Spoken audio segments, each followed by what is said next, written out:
안녕하십니까, 시골의사입니다. 이번 주 시장이 그동안의 상승을 마무리하고 아주 큰 폭의 조정을 보임으로써 시장에 다시 대세 상승과 다시 대세 하락의 의견들이 아주 첨예하게 부딪히고 있습니다. 대부분 이럴 때 투자자들은 이 사람들의 의견과 저 사람들의 의견, 혹은 이 기관의 의견과 저 기관의 의견, 이렇게 각자의 다른 목소리들에 혼란을 느끼기가 쉬운데, 이렇게 혼란을 느끼기 쉬운 시점에서 독일 출신이신 헤르만 헤세의 시를 한 편 소개하겠습니다. 지상에는 크고 작은 길들이 많이 있다. 그러나 도달점은 모두가 같다. 말을 타고 갈 수도, 차를 타고 갈 수도, 둘이나 셋이서 갈 수도 있다. 그러나 마지막 한 걸음은 혼자서 걷게 마련이다. 제가 굉장히 좋아하는 구절인데, 여기 있는 것처럼 우리가 길을 갈 때 이 사람의 의견과 저 사람의 의견 들어서 갈 때가 있고, 옆 사람과 같이 함께 해야 될 때도 있으며, 때로는 제일 마지막 결정은 나 혼자서 내려야 되는 순간도 있는데, 주식이라는 것도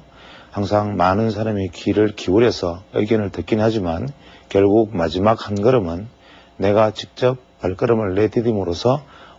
완성된다라는 관점에서 현재 이 강의를 하면서도 제가 그간에 강좌를 해왔던 부분과 오늘 말씀을 드릴 부분, 혹은 그 이상의 앞으로 진행해 나갈 부분들이 전부 결국 여러 사람들의 이야기 중에 하나, 혹은 이런저런 이야기들 중에 하나로 받아들이시고 결국 마지막 한 걸음은 내가 디뎌야 된다는 것을 잊지 않으시기를 바랍니다.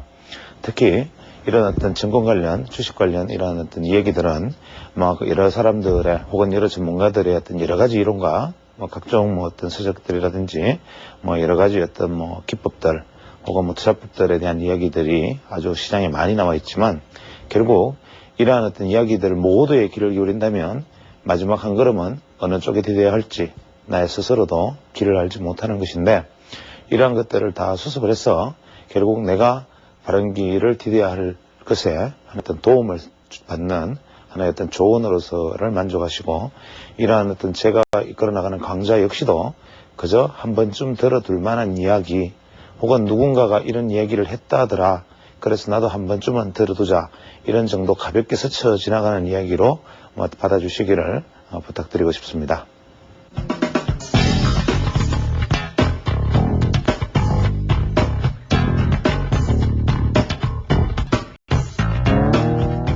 오늘은 마침 제가 한번 녹화를 시작하면 보통 하루에 2주 내지 3주 분량 혹은 그 이상의 분량을 녹화를 한꺼번에 하기 때문에 대부분 시의성이 없고 시장 상황을 언급하기에는 적당치가 않았는데, 오늘은 제가 목요일이니까 실제로 방송되는 날짜와 이틀간의 시간 갭이 없기 때문에 오랜만에 시장 상황에 대한, 시장 전반에 대해서 한번 같이 생각해보는 시간을 서두에 먼저 한번 가져보았으면 하는 생각입니다. 지금 시장을 설명하기 위해서 마침 시장을 바로 차트를 연결해서 차트를 직접 볼 수 있게 준비를 하였는데, 지금 그 시장은 아시다시피 지난 2달간 아주 지속적으로 무려 200포인트 정도의 아주 대단한 상승을 보였습니다. 이러한 어떤 상승의 어떤 기울기나 각도는 대부분의 투자자들이, 전문가들이 예측하기 어렵고, 실제로 누구나 설마 하면서도 끊임없이 시장이 계속 상승해 왔기 때문에 시장의 조정 자체는 필연적인 것은 분명하나, 시장의 조정 폭이 지난 목요일, 수요일 혹은 화요일까지 이러한 형태의 어떤 조정으로 이어질 것은 다소 당황스러워하는 모습입니다. 즉, 지금 현재 시장을 잘 살펴보면 일단 대세론이 시장에서 난무하고 있습니다. 전반적으로 시장이 비관적인 대세를 가지고 있는 사람과 전반적으로 대세 전환이 되었다는 쪽에 의견을 두는 사람, 그 외에 대세 전환의 가능성은 높으나 아직까지는 조정의 가능성이 있다라는 다소 중립적인 입장을 취하는 사람까지 아주 다양한 의견들이 존재하는데, 사실 지금 상황에서는 대세론은 좀 무의미합니다. 왜냐하면 투자자들이 대세론에 대해서 확인을 하고 주식 투자를 하는 것은 어떤 면에서는 대세가 확인된 다음에 하는 것이지, 미리 예측하는 것은 어떤 면에서는 복권을 사는 것과 같기 때문에 굳이 대세론 자체를 논할 필요는 없지만, 우리가 그럼 대세 전환이 되었다는 신호는 무엇을 알 수 있는가, 이런 점에 초점을 맞춰서 한번 시장을 살펴보았으면 합니다. 제가 아주 지난 2개월 전에 아마 강의 처음 시작할 때 처음에 주식시장이 반전을 그때 모색할 부분이었는데 그때 아마 640선을 돌파하고 640선을 지지하는 흐름을 보인다면 대세 전환의 가능성이 있기 때문에 640선까지 시장이 상승하는 것을 일단 지켜보고 그것이 언제가 되든 언젠가는 시장이 640선을 넘었으면 그때쯤 돼서 한번 대세를 논해보자 뭐 이런 말씀을 드린 적이 있습니다. 왜 그런 말씀을 드렸느냐 하면 현재 우리 주식시장의 그 역사적 어떤 상황에서 매수세와 매도세의 어떤 균형점을 이루는 가격대가 640선이고 이러한 640선을 넘어선다는 것의 의미는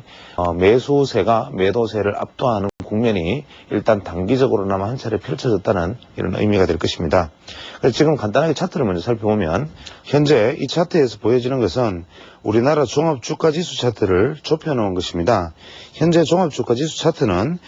이렇게 상승파동이 한 차례 1파동이 있었고 2파동의 조정 이후에 3파동의 대상승과 다시 4파동의 조정 그리고 다시 5파동의 반등 조정 이러한 것이 일반적으로 우리가 파동론의 관점에서 바라볼 때 가장 일반적으로 많이 받아들여지는 것이 아닌가라고 생각을 합니다. 그런데 현재 이것을 우리가 좀 더 상세하게 이번에 하락파동을 한번 짚어보면 하락파동은 크게 봐서 A 또 B 이러한 C의 어떤 하락풍이 이제 마무리가 되었다라고 보는 시각과 이러한 어떤 접속파 이후에 아직 한 차례의 하락이 더 남아있고 하락의 바닥은 약 380 정도 수준의 하락의 바닥이 있다라고 말하는 의견들이 사실은 같이 겹쳐져 있습니다. 그런데 현재 우리가 시장을 바라볼 때 냉정한 눈으로 보면 현재의 지수는 어떤 면에서는 아직까지는 대세 전환을 논하기에는 다소 무리가 있다라고 볼 수 있는 것은 지금 현재 이 폭을 조금 넓혀서 다시 살펴보면 현재 이 추세를 보면 현재 이러한 어떤 추세 박스를 이탈했다가 다시 박스 내로 되돌아 들어오는 모습이고 하락 추세도 이러한 어떤 하락 추세대의 형태를 보이고 있고 만약 이것을 새로운 형태로 인정한다면 이것은 확대형 박스를 이루고 있습니다. 그래서 현재 주가 지수 자체를 가지고 우리가 시장을 판단한다면 어디까지나 한 번, 두 번, 세 번, 네 번, 5개 마무리되고 파동이 돌파를 시도하였으나 실패해서 되돌아 들어온 모습이기 때문에 만약에 지난번 어떤 하락 추세에서 이 하단 추세선을 돌파하고 되돌아 들어간 이 부분이 하단의 트랩이라면 이번에 상단으로 돌파해서 되돌아 들어온 이 부분도 상단의 트랩일 가능성을 완전히 배제할 수는 없다. 즉 우리가 파동론의 관점에서 현재 이것은 하나, 둘, 세 개의 어떤 봉우리를 만드는 모습인지 아니면 이것이 다시 대세 상승으로 전환되어 나간 하나의 어떤 시작의 시그널인지는 일단 이 부분이 돌아나가는 모습을 보면서 판단을 해야 될 것 같습니다. 즉 만약에 현재 이 부분에 우리가 주어졌던 부분 이 부분이 트랩으로 만약에 인정을 받는다면 현재 주가 지수는 어떠한 경로를 거쳐서 이렇게 하락하는 모습을 띌 가능성이 높고 만약에 이것이 일시적인 모습으로 다음 상승을 예비하기 위한 단순한 조정이라고 본다면 이러한 형태는 결국 이렇게 조정받고 상승하는 모습을 보여주겠죠. 그래서 지난번에 트랩은 일단 한 차례 성공을 하는 것이 보였는데 이 부분이 상승을 해서 돌파에는 성공하였으나 이 돌파가 결국 다시 하락으로 이어지면서 앞으로의 운명을 장담할 수는 없는 상황에 놓여 있습니다. 그러면 우리는 앞으로의 시장을 어떻게 바라볼 것인가? 이것을 만약에 우리가 한번 살펴본다면 지금 현재 시장에서 보이고 있는 현재 이 차트에서 보이고 있는 모습이 200일 이동평균선입니다. 즉 이 200일 이평선이 지난번에 제가 그 이야기를 강좌를 진행하면서 그랜빌의 법칙을 이야기를 드리는 것이 아마 기억이 나실 것입니다. 200일 이동평균선이 하락을 멈추고 상승 전환하는 모습을 보이면 주가가 최대 이격을 보일 때 매수해라 이런 이야기가 있었고 주가가 상승 전환하려는 200일 이동평균선을 돌파한 후에 이격이 멀어지면 일단 한 차례의 조정을 위해서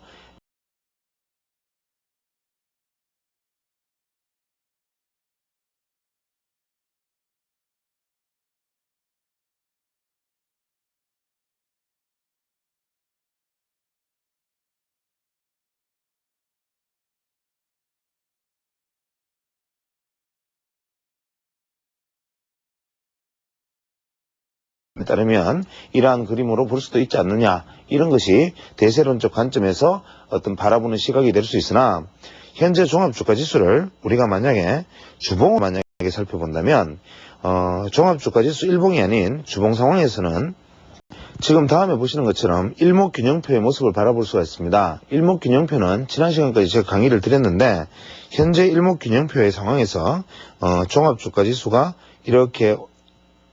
상승을 하락과 반전을 거듭하다가 마지막 올라가서 지난 월요일날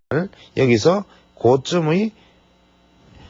구름대 상단에 맞고 돌파에 실패하는 모습을 보인 다음 이렇게 긴 음봉을 내리는 모습을 볼 수 있습니다. 즉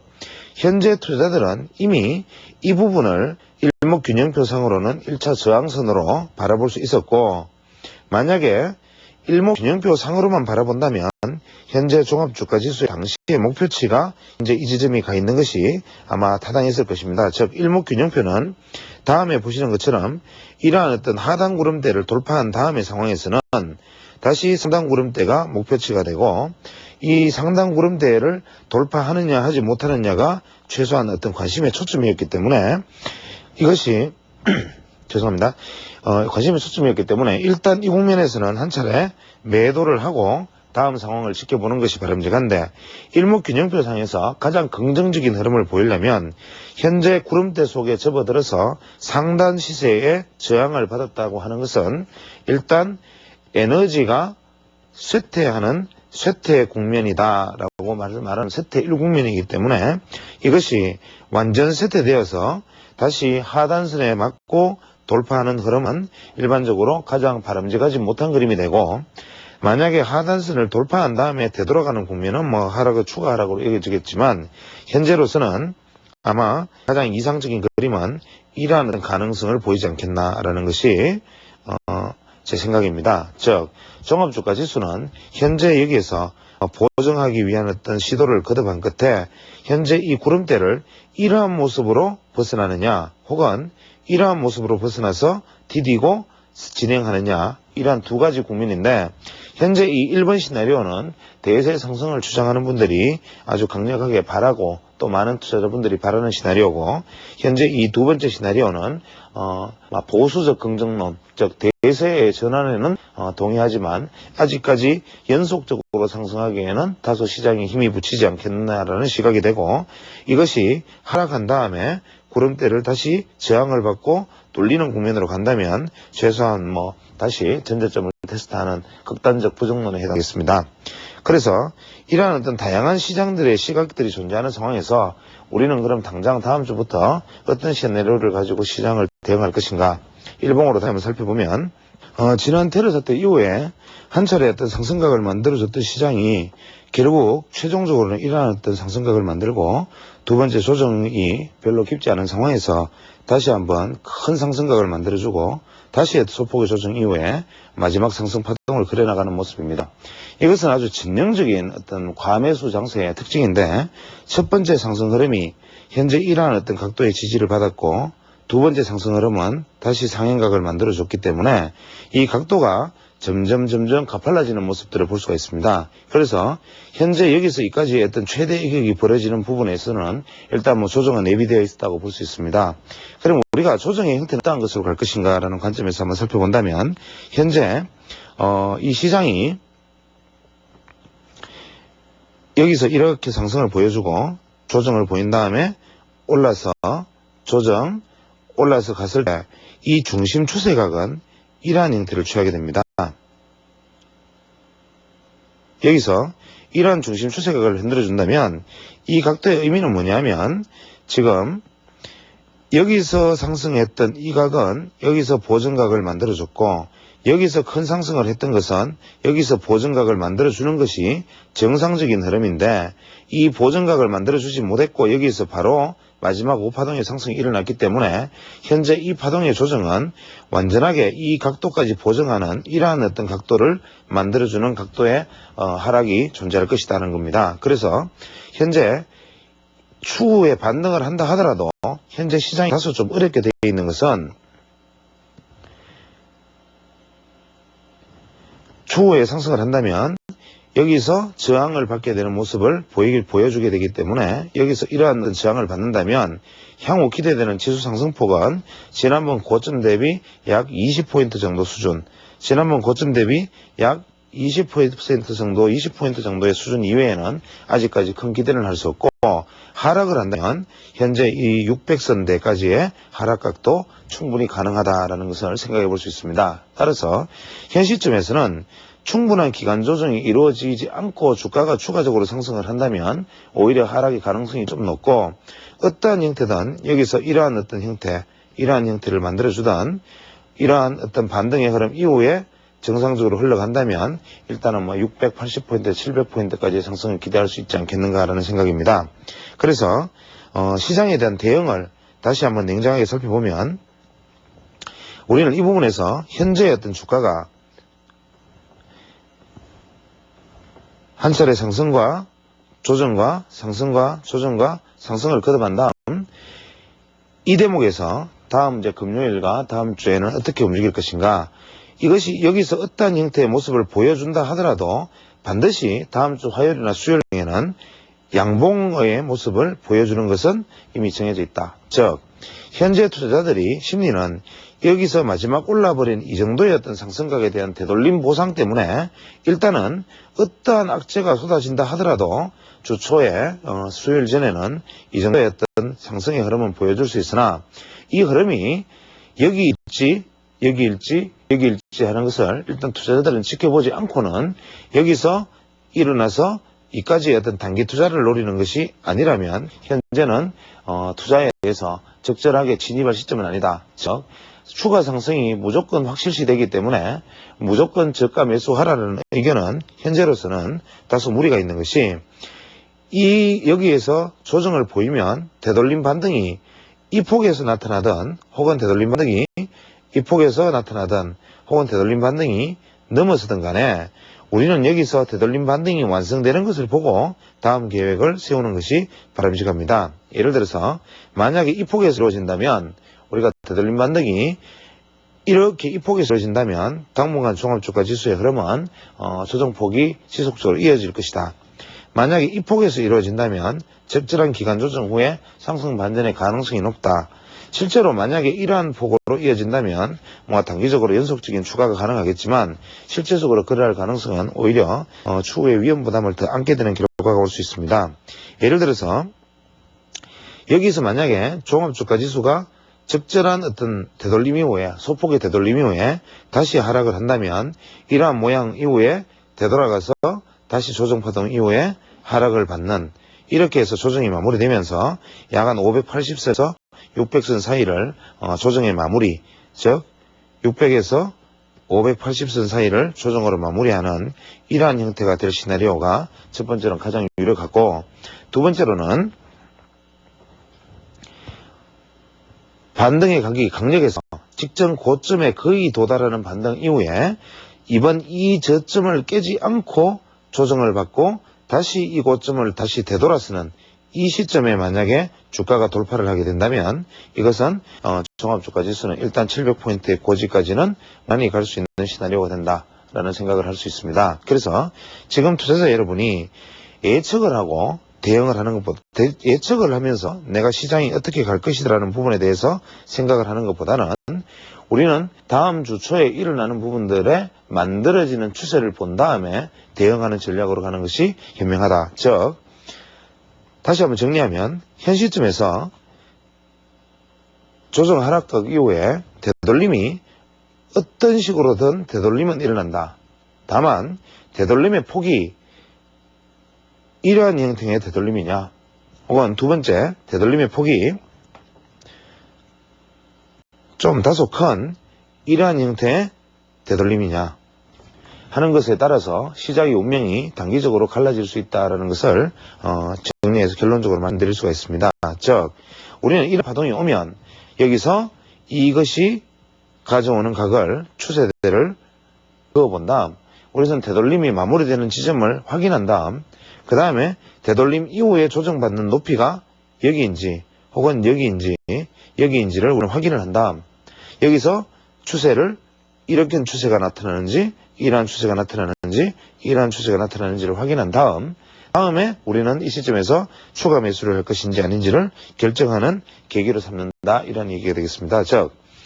만약에 670포인트에 육박하는 정도 660포인트에 넘어서는 정도의 되돌림이 나타나고 이것이 다시 630포인트 선에서 지지를 받는다면 이때는 다시 반전의 모습을 보일 때 강력한 매수를 다시 하고 추세 반전에 연속적인 추세 반전의 가능성에 무게를 실어도 좋다.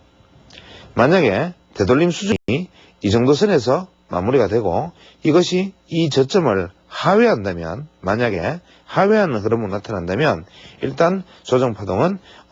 최소한 200일 이동평균선이 존재하는 570에서 580선 최대 600선 580에서 600선까지의 조정이 가능하다라고 보는 것이 현재로서는 타당하기 때문에 우리는 시장의 방향을 지금 여기에서 예단하기보다는 이것이 어떻게 흘러가는 것을 보고 이것의 고점의 높이와 저점의 낮이를 판단한 다음에 시장을 대응하자라는 것이 현명한 판단이 될 것입니다. 그 다음에 현재 시장을 펀더멘털이라는 관점에서 즉 기본적 분석이라는 관점에서 살펴봐도 현재 우리 시장의 장흐름이 아주 재미있는 부분이 있습니다. 즉 지난번에 지난 10월에 일단 은행에 단기성 예금 자금이 약 3조 원 가까이 은행에 예금이 일단 이탈했습니다. 그래서 이 이탈한 자금이 과연 어디로 흘러갔는가? 1조 2천억이 정시 고객 예탁금으로 들어가고 나머지 약 한 2조 원에 가까운 금액이 투신권의 MMF라든지 그 외 기타 부동산 등으로 흘러들어갔습니다. 즉 은행에서 이탈을 하면서 이 이탈했던 자금의 3조 원의 행방 중에 일부가 이번에 정시의 유동성 랠리를 이끌어내는데 기여를 했다라는 것이 펀더멘털의 관점에서는 정답이 되고 한 가지 우려스러운 점은 11월 초에서 11월 말까지 일단 은행으로 다시 약 7조에 가까운 자금이 은행으로 유입됐다. 즉 이것이 시사하는 것은 뭐냐면 투신사 MMF에서 약 4에서 5조에 해당되는 자금이 은행으로 유입되고 부동산에 대기하던 자금이 다시 은행으로 유입되고 그러면 현재 시중 부동자금이 많이 심지어는 수십조가 되지만 당장 투입될 수 있는 단기성 자금이 7조인데 이 7조라는 자금이 이동을 그렇게 많이 하는데도 정시가 200포인트 이상 상승하는 과정 중에서도 약 1조 2천억 이외에는 아직까지도 유입의 흔적을 보이지 않는다. 이 말은 제한된 자금이 일으킨 과도한 회전에 의한 단기 유동성 랠리라고 보는 것이 타당하고 일단 수급적 요인 측면에서는 시중으로 자금이 정시에 충분히 유입되지 않고 있는 상황이다. 두 번째, 아직까지 자금은 많이 하락에 대한 어떤 손실에 대한 두려움이 크고 자금이 아직까지는 굉장히 정시와 같은 자금으로 유입되기에는 충분한 안전판을 확보하지 못하고 있다고 생각한다는 거죠. 그렇다면 현재 우리가 눈여겨봐야 될 것은 고객 예탁금의 증가 혹은 우리가 보통 흔히 이야기하는 고객 예탁금 혹은 회전율 혹은 실질 예탁금 이러한 어떤 지표적 자금 지표들에 관련된 이야기보다는 어떤 면에서는 은행의 단기예금들 혹은 요구불예금이나 이러한 단기예금 혹은 투신사 MMF 이러한 어떤 단기성 자금들이 어떻게 움직이는가 은행권을 이탈하고 있는가, 은행권으로 되돌아가고 있는가라는 것을 눈여겨볼 필요가 있습니다. 즉, 현재 고객예탁금 1조 2천억이라는 것의 유입은 개미들의 호주머니 자금일 가능성이 높고, 실제로 투신사나 은행권에서 움직여지는 수백억 수천억 규모의 약 엄청난 규모의 자금들은 아직까지 이동하지 않고 있다. 이것이 현재 우리의 어떤 시장 수급입니다. 그렇다면 현재 우리가 정시를 바라볼 때 아직까지 대세론을 강력하게 주장할 만한 위치가 되었는가 하면은 아직까지는 천만에 그렇지 않습니다라는 것이 정답이고, 우리는 여기서 우리가 바라봐야 될 것은 일단 기술적 측면과 그 외에 각종 정시 측면들을 모두 다 함께 살펴보면서도 이러한 어떤 자금의 흐름들이나 움직임들에 대해서도 게을리하지 말아야 되겠습니다. 특히 각종 기관들이나 그 외에 기타 분석가들이 하는 얘기들 중에 아주 재밌는 얘기들은 일전에 어제 은행에서 얘기했던 각종 정시기관에서 얘기했던 것이 소비자 신뢰지수,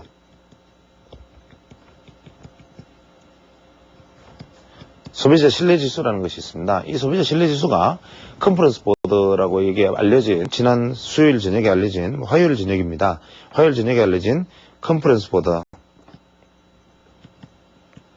그 외에 미시간 대학 미시건 신뢰지수, 이 두 개의 지수가 어느 날 갑자기 한국 주식 투자자들에게 화두처럼 등장했는데, 이 컨퍼런스 보드라는 것은 약 4,000명 정도의 전문가들에게 설문을 돌려서 시장의 상황들에 대한 질문을 한 다음 긍정적인 답변과 부정적인 답변의 비율을 낸 것이고, 미시건 신뢰지수는 약 500명에게 전화 통화를 통해서 어떤 것인지를 답변을 구한 것인데, 미시건 신뢰지수는 일반적으로 소비재나 전자제품과 같은 다소 경기에 선행하는 물품들을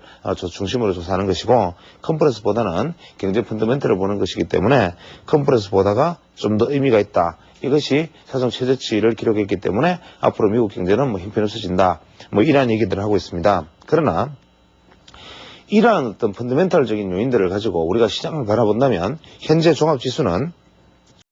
어떤 최악의 상황에 가기 위한 길목에 있다. 즉, 미국 자체에서 이미 경기 침체를 선언하고,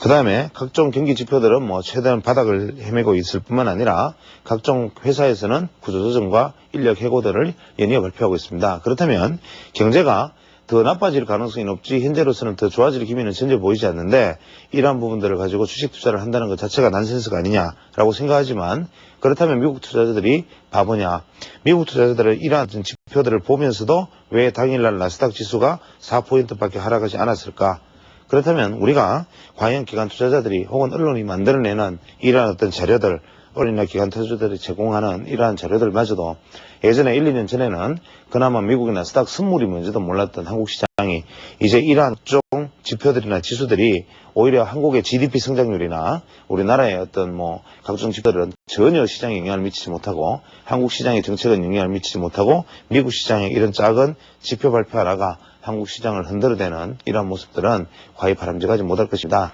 그래서 현 시점에서 투자자들은 내가 기술적으로 혹은 펀더멘털론적으로 시장을 내 나름대로의 눈으로 재단을 한 다음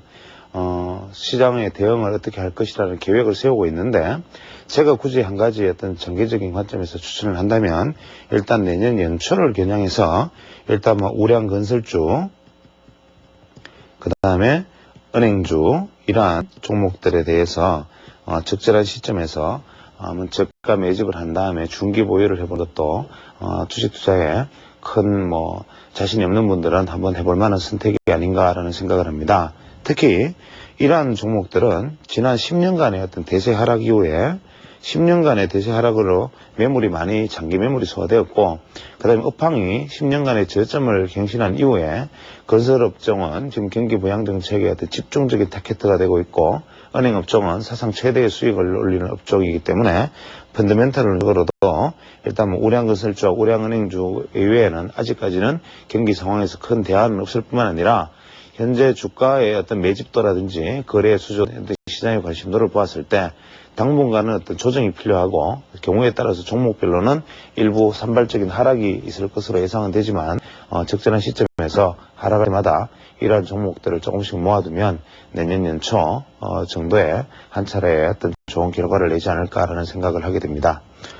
이제 오늘은 뭐 강좌가 이제 시황 이야기를 이어져야 것은 이제 시장의 어떤 각도에 관한 얘기가 되겠습니다. 시장의 각도를 말한 분들은 뭐 몇 분들의 어떤 생각자들이 계셨고, 특히 미국이나 일본 시장에서 각도에 주목한 분들이 몇 분 있었기 때문에 이 각도라는 것이 마치 제가 주장하는 어떤 이론인 것처럼 잘못 알려져 있기도 하지만 실제로 각도라는 것은 오래전부터 있어왔던 이론인데, 다만 제가 지난번에도 누차 기회 있을 때마다 말씀드렸지만 이 각도라는 것은 개인의 각도도 아니고 파동도 엘리어트의 파동이 아니고 저 나름대로는 시장을 볼 때 사용하는 어떤 전반적인 눈, 시골에서라는 한 사람이 시장을 볼 때 사용하는 어떤 잣대 혹은 저만의 무기 이런 것들을 저는 각도라는 시각에서 시장을 바라봅니다 라고 누차 말씀드렸기 때문에 그럼 제가 몇 차례나 얘기했던 그 각도라는 것이 뭐 그렇게 볼 게 있길래 계속 그렇게 얘기하는가라는 것을 말씀드리기 위해서 별로 알려드릴 내용은 없지만 이 각도라는 것에 우리가 주제를 맞춰가면서 그 과정 속에서 얻어지거나 그 과정 속에서 생각해 볼 수 있는 부분들을 같이 짚어보고자 하는 목적에서 이 부분의 각도의 두 번째 파트, 파동에 이어서 각도 이야기를 진행합니다. 그러나 이 강좌를 하기에 앞서 다소 조금 유감스러운 점은 제가 예전에 몇 번의 어떤 기회를 통해서 어떤 강좌나 그 외에 뭐 어떤 각종 어떤 자료 혹은 뭐 번역 출판물을 통해서 제 나름대로 아주 작은 이야기지만 그냥 제가 보는 시각에 대한 이야기나 리포트를 몇 차례 노출한 적이 있는데 대단히 유감스럽게도 일부 유료 아카데미나 뭐 그 외 몇 군데에서 아예 그 자료 자체를 그대로 복사해서 자기들의 이론인 것처럼 오히려 교육을 하는데 활용하고 있다는 얘기를 듣고 한편으로는 좀 서운하기도 하고 한편으로는 다소 분노하는 마음도 없지 않아 있습니다. 왜 그러냐면 저 역시도 시장의 수많은 책들을 보고 그 책 속에서 장점을 따오고 그 이론을 보고 배웠기 때문에 이러한 어떤 이론 자체가 누구의 것이다, 누구의 이야기다라는 것은 전혀 중요하지 않으나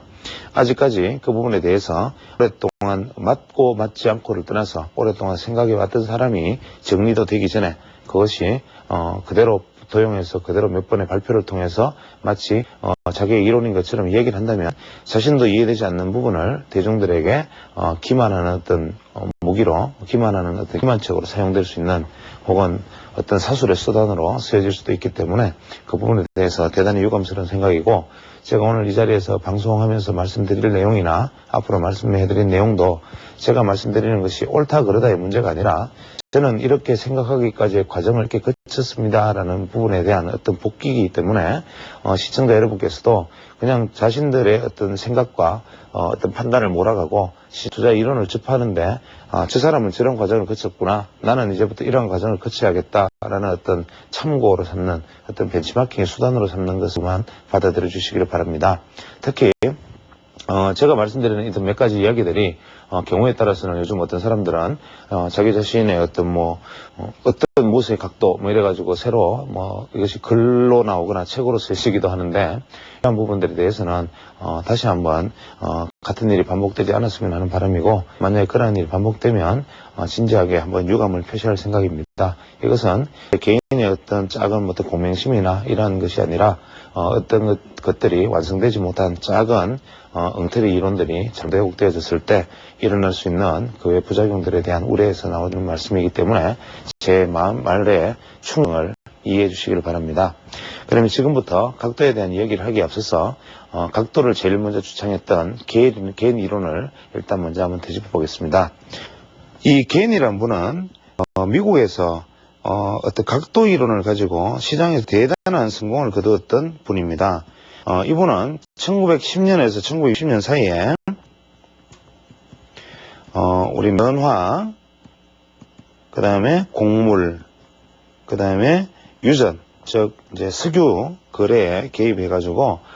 무려 300회 정도 거래에서 98%의 승률이라는 대단한 승률을 기록했고, 현재 자본 수익만으로도 그 당시 돈으로 약 7천만 달러의 수익을 올렸다는 아주 신화적인 인물입니다. 근데 이 개인이라는 사람을 저는 개인적으로는 주식 투자 혹은 뭐 자본시장에서 어떤 거래에 관련된 이론을 개발한 분들 중에서는 제 개인적으로는 가장 뭐 존경한다는 표현이 가장 맞고, 제가 이 개인이라는 사람의 이론을 처음에 시장 접했을 때는 거의 뭐 충격이었다라는 말씀을 드리고 싶을 정도로 개인 이론에 대해서 제가 여러 가지 배웠던 점이 많고, 또 개인 이론의 어떤 여러 가지 이야기들에 대해서 꼭 전달해 드리고 싶은 부분들이 많습니다. 우리가 개는 이분에 대해서는 자세한 이야기를 뭐 드릴 기회가 있겠지만, 대부분 이분이 이야기하는 것은 우리가 기하학적 각도라는 것을 가지고 시장을 설명을 했고, 이 기하학적 각도는 우리가 몇 가지 시장에서 각도를 가지고 시장을 설명하는 수단으로 사용되어졌던 가장 어떤 주 수단이었는데, 이 기하학적 각도 82.9, 76, 63.4, 45, 26.6, 14, 7.1도라는 이 알듯 모를 듯한 이 각도가 개인이라는 사람을 1900년대 초반에 급으로 만들어주는 중요한 수치가 되었습니다. 이것은 뭘 의미하냐면, 이 개인이라는 사람이 시장에서 주목했던 것은 뭐냐면, 가격의 높낮이가 아닌 가격과 시간과의 상관관계를 시장에서 주목을 했기 때문에, 이 가격과 시장과의 상관관계 속에서 하나의 단위 시간당 만약에 가격이 8단위가 올랐다, 단위 시간당 가격이 4단위가 올랐다, 단위 시간당 가격이 2단위가 올랐다, 단위 시간당 가격이 1단위가 올랐다, 혹은 2단위 시간당 가격이 1단위가 올랐다, 혹은 4단위 시간당 가격이 1단위가 올랐다, 혹은 8단위 시간당 가격이 1단위가 올랐다. 이렇게 각도를 가지고, 시간과 가격의 각도를 가지고 시장을 바라보면서 이 각도에 따른 매매로서 거의 한 시대를 풍미했던 아주 훌륭한 기술적 분석가인데, 이분이 주장했던 것은 뭐냐면, 시장은 정해진 길에 의해서 자기 갈 길을 간다. 즉, 어떠한 것이 우리가 보기에는 수급적 요인이 파도가 치고 바람이 부는 것처럼 보이지만, 시장은 정해진 길을 간다는 것이었고, 정해진 길이라는 것을 이 각도를 통해서 해결을 하려고 그랬습니다. 특히 이 개는 엘리어트와는 거의 동시대에 살았기 때문에, 이 엘리어트가 신봉했던 이 피보나치의 수를 개인 역시 받아들여서 피보나치의 수를 가지고 자기 자신이 이론을 좀 더 개성 발전시켰는데, 이 개인이라는 사람이 사용했던, 개인에 대해서 이론은 다음 시간에 다시 한번 설명을 하더라도, 이 개인이라는 사람이 사용했던 주무기, 즉 이 기하학적 각도, 이 알듯 못듯한 이 각도와, 두 번째, 개인이라는 사람이 되돌림 비율로 사용했던 1분의 8, 2분의 8, 1분의 3, 3분의 8, 4분의 8, 5분의 8, 2분의 3, 6분의 8, 7분의 8, 이 알듯 모를 듯한 또 두 번째 숫자, 즉 이것은 12.5%, 25.0%, 33.3%, 37.5%, 50%, 50%, 62.5%, 66.7%, 75.0%, 87.5%. 이러한 지금 여기서 이 숫자조차도 사실 시청자들이 보시면 도대체 이 복잡한 수치를 가지고 개인은 어떤 매매를 했단 말인가라는 의문이 들 정도로, 두 번째 이 되돌림의 수치에 대해서도 제가 다음 시간에 강의해 나가겠지만, 이 두 번째 무기로 사용했던 피보나치의 수에 근거한 되돌림 수치, 이것이 개인의 두 번째 이론의 근간이 되었고, 개인의 세 번째 이론은 기본 사격형, 즉 카디널 스퀘어, 즉 기본 사각형이라는 것이 개인의 세 번째 무기였다. 이것이 세 번째 무기였는데, 이것도 다음 시간에 설명해 나가겠지만, 어떤 수치들을 이렇게 네모 속에서 수치를 연결시킨 다음, 이 수치들이 연결되는 대각선, 수평선, 수직선 해서 이 대응의 수치들이 갖는 각각의 의미를 가지고 시장을 평가하는 데 사용했다. 이것이 개인의 세 번째 무기였다. 그 다음에 개인의 네 번째 무기는 이 시장에서 X축과 Y축이 갖는 각도 안에서 이 대각선 각들의 교차와 그 다음에 수평각과 수직각과 대각선각의 교차를 가지고 의미 있는 시장의 변화일을 체크했다. 즉 의미 있는 시장의 변화일을 이 각도로서 찾아냈다라는 것이 개인의 네 번째 무기입니다. 그래서 개인이라는 사람은 이제 다시 한번 정리를 하면 시장 전체를 각도로 보는데 처음으로 어떤 제안을 했던 사람이고 이 각도를 제안했던 사람이긴 한데 이 사람의 무기는 바로 기본각과 그 다음에 조정 비율, 그 다음에 기본 사각형,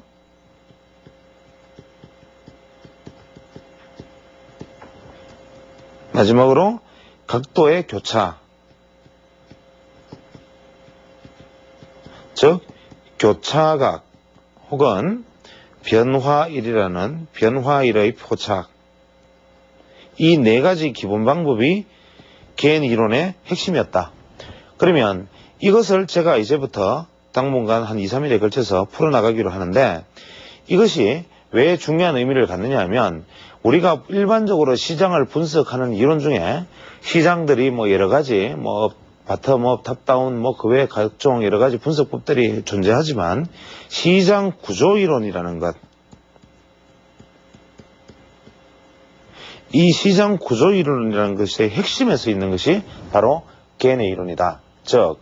우리가 보통 시장에 대해서 제가 제일 첫 시간에 설명을 드릴 때 왜 기술적 분석밖에 할 수 없는가를 설명을 드렸듯이 우리가 시장 구조이론이라는 것은 그 외 각종 복잡한 수치적 대응과 복잡한 시장의 원리를 전부 배제하고 자연계의 원칙과 세상이 돌아가는 자연의 이치와 그 이외 인간의 어떤 행위와 심리를 법칙 속에 녹여서 이것으로서 시장을 바라보려고 했던 시도들, 이것이 바로 시장 구조이론이기 때문에 이 시장 구조이론의 핵심에 있는 엘리어트, 겐, 이 두 사람의 혹은 기사모리, 이 세 사람의 어떤 이론들을 저는 아직까지도 제가 경제 전문가나 혹은 정권 분석에 대해서 전문적인 교육을 받은 사람이 아니기 때문에 저는 이 사람들이 가지고 있는 이 시장 구조 이론들에 대해서 거의 맹신하다시피 하고 있고 또 여러분들에게 시청자 여러분께 제가 알고 있는 것을 알려드리기 위해서 가장 집중해서 말씀드리고 싶은 것이 바로 이 시장 구조 이론의 핵심의 근간을 이루고 있는 엘리어트와 겐, 기사모리 중에서도 특히 개인의 이론을 개성 발전한 부분들에 대해서 한번 같이 생각해 볼 기회를 갖겠다라는 것입니다. 그래서 제가 다음 시간부터 이제 개인에 대해서 상세한 이야기를 해나가겠지만 이 개인이라는 사람은 앞으로 주식 투자를 하는 사람들은 이 사람에 대해서 이 개인의 이론에 대해서는 한번 듣고는 잊어버려도 무방하지만 이 개인이 이야기했던 이 각도라는 것이 탄생하게 된 배경이나 이 각도라는 것이 응용되는데 사용되었던 수단들, 이 사람이 각도라는 것에 주목하게 된 과정들에 대해서는 주식 투자를 하는 사람이라면 혹은 어떤 경제 행위를 하는 사람이라면 누구나 한번 좀 깊이 생각해보고 이것을 어떤 면에서는 스승으로 삼아야 하지 않나라는 생각을 하고 있습니다. 그래서 저는 이것을 중심으로 해서 투자를 해나가는 방법들에 대해서 이제부터는 제 눈을 가지고 설명을 해나가겠지만 역시 이 제 눈을 설명하기에 앞서서 개인의 이야기에 대해서 좀 더 진지하고 깊은 이야기를 할 수 있는 시간을 가져보도록 하고 그 다음에 제 중간에 제가 보는 각도 이야기, 시장 이야기를 섞어서 이야기를 이끌어 가보도록 하겠습니다.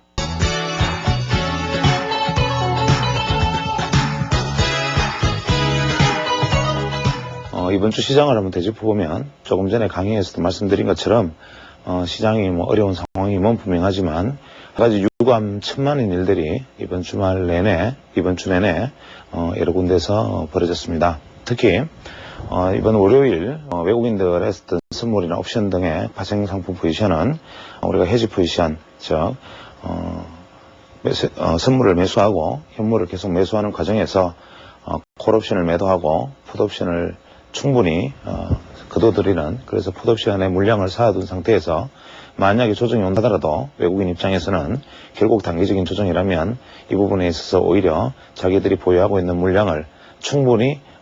손실 부분을 해지할 수 있는 만반의 준비를 갖추고 시장 대응을 하고 있는데 반해서 국내 기관 투자자들은 지속적으로 일관된 매도 포지션을 취하고 있다가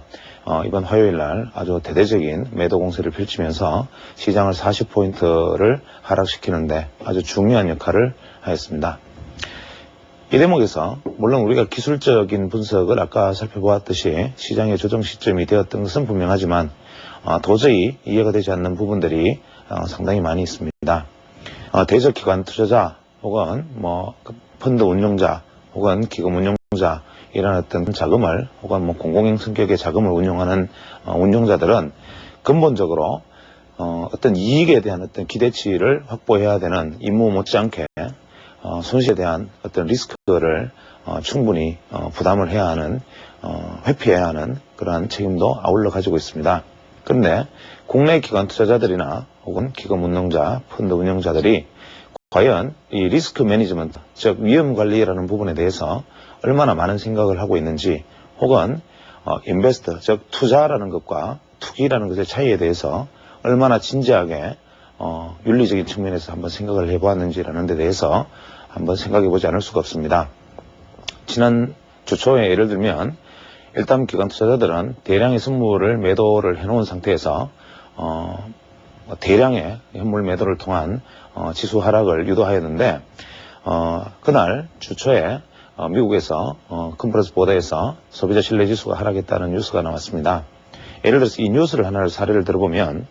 컨퍼런스 보드가 발표된 미국 시장이 당일 나스닥이 마이너스 5포인트 정도의 아주 미미한 조정을 보인 데 반해서 다음날 우리는 무려 40포인트라는 거의 폭락 수준의 주가 하락을 경험하였습니다. 이런 현상은 당일 장중에 지속적으로 쏟아져 나오는 어떤 시장의 어떤 분석적 기사들, 예를 들면 지금 시장의 하락 원인은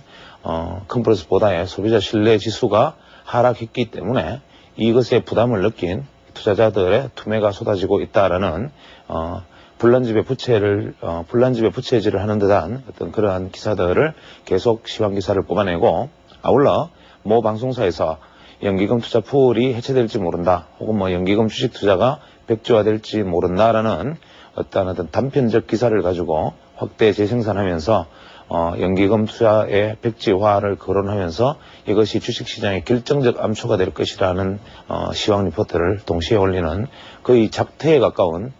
행위를 자행했습니다. 특히 당일 어떤 모 기금에서 무려 500억 원이라는 자금을 당일에 매도를 하였는데, 이 부분에서 한 가지 궁금한 것은 과연 기금에서 500억이라는 자금을 매도를 하겠다라고 생각을 했다면 당일 장중에 운용자에게 전화를 해서 우리 500억을 전부 매도해서 현금으로 바꿔 주시오라는 주문을 하지는 않았을 것입니다. 그렇다면 이미 이 연기금 혹은 어떤 기금의 성격을 가졌는지를 말씀드리지는 않겠습니다만은 이미 최소한 얼마 전부터 현금화에 대한 어떤 오더가 존재했을 것이고, 그렇다면 그 기금을 운용하는 기관 입장에서는 이 기금을 매도를 하기 위해서 상식적으로 연금을 운용하는 기관이라면, 상식적으로 펀드를 운영하는 운용자라면 만약에 500억의 자금이라면 하루에 50억, 최대 한 100억 정도를 나누어서 5일에서 10일 정도 분할해서 매도를 해서 현실화해서 환급하는 것이 당연히 바른 길임에도 불구하고 당일날 무려 500억이라는 엽기적인 금액의 매도액을 하나의 기금 펀드에서만 판매를 했습니다. 그렇다면 과연 이러한 것들과 기관 투자자들이 선물 매도를 포지션을 쌓아 있었던 것과 어떠한 연관관계도 과연 없는 것인지, 혹은 기관 투자자들이 당일날 하락 시점에서 그 전날 계속 장밋빛 전망을 쏟아내면서 매수 목표가를 상향 조정했던 이야기들과 과연 다음날 컨퍼런스 보드를 운운하면서 시장의 하락을 부채질했던 내용과 이러한 어떤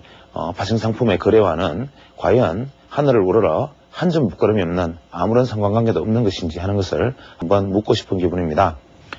특히 개인 투자자들의 심리가 지난 월요일 장 혹은 화요일 장에서는 아주 극도의 어떤 흥분 상태에 놓여 있었기 때문에 이러한 흥분 상태를 이용해서 기관 투자자들이 자행한 것은 어떤 면에서는 외국인과의 야합일 수 있습니다. 외국인들이 충분히 해지 포지션으로 옵션에서 해지를 설정하고 있었기 때문에 외국인 입장에서는 굳이 이러한 어떤 기관의 어떤 매도를 막을 이유도 없었고, 기관 입장에서는 선물 매도 포지션을 적절히 활용하면서 그간의 어떤 분풀이라도 하는 듯한 모습을 보여주었습니다. 그래서 우리가 보통 기관 투자자 혹은 운용자 이런 분들의 혹은 이런 어떤 기관들의 어떤 도덕성이나 혹은 능력의 잣대라는 것이 돈을 많이 버는 것이 만약에 최선의 기준인가라는 데 대해서 냉정하게 생각해 보지 않을 수 없는 것은, 얼마 전에 모 증권 잡지에서 모 대형 증권사의 리서치 팀에 책임을 지는 분이 이런 말씀을 하신 것을 보았습니다. 우리 리서치 센터에 많은 사람들이 충분한 사전 자료를 가지고 있지만 이러한 것들이 사전에 시장 정보로 노출되거나 어떤 개인의 영달과는 하나의 어떤 관계도 없는 완벽한 감시 시스템과 혹은 정보사 직원들은 일체의 계좌를 가질 수 없는 완벽한 법적 제도적 장치가 있기 때문에 어떠한 부작용도 우려하지 않는다, 이렇게 말씀을 하셨는데, 과연 한국 증권시장에 근무하시는 운용자 혹은 분석가들이 자신의 이름으로 된 계좌 이외에 주식 투자를 하지 않는다라고 생각하신 분이 과연 우리나라 주식 투자자 중에 몇 %가 될지에 대해서 한번 질문을 던져보고 싶습니다. 이렇게 우리가 눈 가리고 아웅하듯이 현재 우리는 이러한 제도 하에서 이렇게 하고 있다라고 말을 하지만, 과연 이러한 부분들이 현재 특히 제가 몇 차례나 말씀드렸지만 중소형 증권사들의 특히 파생운용 선물이라든지 옵션 거래의 행태들은 이제 거의 예전에 싱가포르의 모 대형 투자은행이 아주 부도 상태에 이르게 된 것이 한 사람의 운영자였다는 것을 한번 생각하고 있는지, 지난번 테러 사태 때 모 중소형 증권사 몇 군데가 아주 치명적인 타격을 입었듯이 과연 이러한 어떤 해지에 대한 위험 관리에 대한 충분한 준비는 되어 있는지, 그 다음에 수익을 낸다면 그 수익을 내는 길이 정당하고 바른 것인지, 정말 업황 분석이나 혹은 기술적 분석이나 수급 분석이나 그 외의 기타 여러 가지 요인들로 충분히 주식을 정상적인 방법으로 매수를 하고 어떤 사전 정보라든지 그 외의 어떤 결탁이라든지 이러한 행위가 없이 건전하게 운영되고 있는지 정말 자체적으로 다시 한번 조사를 해보거나 냉정하게 반성을 해보는 시간이 필요하지 않나라는 생각입니다. 현재 우리 시장에서 선물 옵션 만기일이 다가오면, 특히 이번 12월 만기일은 선물과 옵션이 동시에 만기가 되는 더블 리칭데이가 됩니다만은, 보통 이러한 더블 리칭데이 직전에 증권사들이 행하는 선물이나 옵션 거래의 형태들은 거의 일국의 증권시장 혹은 자본시장을 스스로 힘으로 흔들 수 있다라고 생각하지 않는 한, 과연 이러한 증권사들이 일관된 포지션으로 각 증권사 운영자들이 같은 생각으로 같은 포지션을 쌓아가면서 일방적으로 지수를 가두어가는 모습들을 보면, 과연 이 운영자들이 각자의 모든 사람의 판단이 일치하는 것인지, 평소에 시장을 두고 오른다 내린다 혹은 대세 상승이다 하락이다 그렇게 많이 의견이 엇갈리는 각 기관들이 어떻게 선물 옵션 만기일이 되면 항상 모든 모든 행동이 일사불란하게 일치되고 모두가 지수를 자기들이 목표한 곳에서 맞추기 위해서 어떠한 행위도 스승치 않는, 심지어는 만기를 앞두고 급등락이 거듭하면서도 의도한 부분에서 수익을 낼 수 있는 포지션을 맞춰 나가는 것은 개인 투자자나 그 외 일반인들의 어떤 집중화되지 못한 힘을 무시하고 자신들의 힘으로 뭉쳐서 시장을 흔들 수 있다는 정말 오만과 자만과 혹은 정말 무감각한 어떤 부도덕한 생각들을 가지고 있는 것은 아닌가. 그렇다면 과연 이분들이 운용을 하면서 어떤 자신들의 어떤 능력이나 역량을 통해서 정상적으로 투자를 하는 것인지, 아니면 이분들끼리 서로 어떤 암묵적인 묵계 내지는 서로의 어떤 의견 교환을 통해서 시장을 이끌어가고 있는 것인지에 대해서도 꼭 한번 반문해보고 싶습니다. 이러한 얘기에 대해서 많이 여러 가지 부분에서 반론을 제기하시거나 항의를 하시는 분도 있을 수 있겠지만, 이것은 어디까지나 시장을 외부에서 바라본 한 사람의 어떤 관찰자 입장에서 느꼈던 문제점들이기 때문에, 이것이 설령 사실이든 사실이 아니든 제가 한 사람의 어떤 개인 투자자의 입장으로 혹은 한 사람의 관찰자의 입장으로 가졌던 의혹들이기 때문에, 이런 기관 투자자들이 얼마나 스스로 깨끗하게 혹은 정상적인 어떤 운영을 함으로써 저희들 같은 혹은 저 같은 사람들의 어떤 눈 속에서 어떤 부정적인 혹은 의심의 눈으로 바라보아지는 이러한 면들을 스스로 제거할 수 있는지를 꼭 한번 지켜보고 싶고, 앞으로 한국 펀드 운용자나 기관 투자자들의